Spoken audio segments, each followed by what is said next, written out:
Assembly में लाल diary लहराकर चर्चा में आए राजेंद्र गूड़ा ने आज प्रेस कॉन्फ्रेंस की।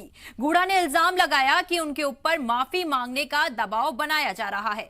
गूड़ा ने एक बार फिर दावा किया कि उनकी डायरी में करप्शन से जुड़ी सारी बातें दर्ज हैं, चाहे तो मेरा नार्को टेस्ट भी करा लें। राजेंद्र गूड़ा ने कहा कि मुझे जेल भेजने की तैयारी चल रही है, लेकिन मुझे इसका कोई डर नहीं है।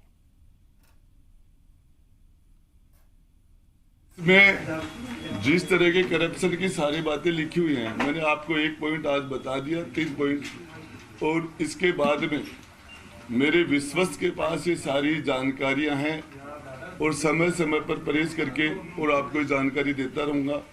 यदि मेरे खिलाफ झूठे मुकदमे किए जा रहे हैं, मुझे जेल में डाल देंगे तो कोई दूसरा आपको जानकारी देगा, और बाहर रहूंगा तो मैं जानकारी दूंगा।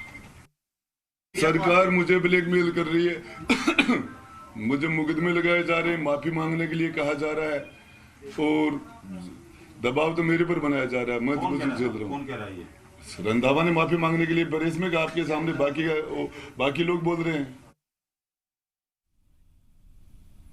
तो देखिए, लगातार राजस्थान की राजनीति में उठापटक चल रही है। जिस तरीके से राजेंद्र गूड़ा ने सीधा सीधा अपनी ही सरकार पर हमला बोला, उसके बाद राजनीति उबाल और ज्यादा गरमाया हुआ है। राज्य सरकार पर करप्शन का आरोप लगाया जा रहा है। राजेंद्र गूड़ा ने जिस तरीके से लाल डायरी का जिक्र किया, अब वापस से राजेंद्र गूड़ा उसी लाल डायरी का हवाला देते हुए कह रहे हैं कि उनके पास वो सभी सबूत हैं जिससे सरकार के करप्शन की पोल खुल जाएगी।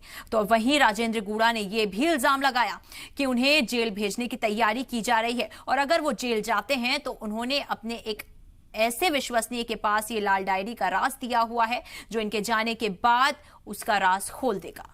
राजेंद्र गूड़ा ने सरकार पर बड़ा इल्जाम लगाया है।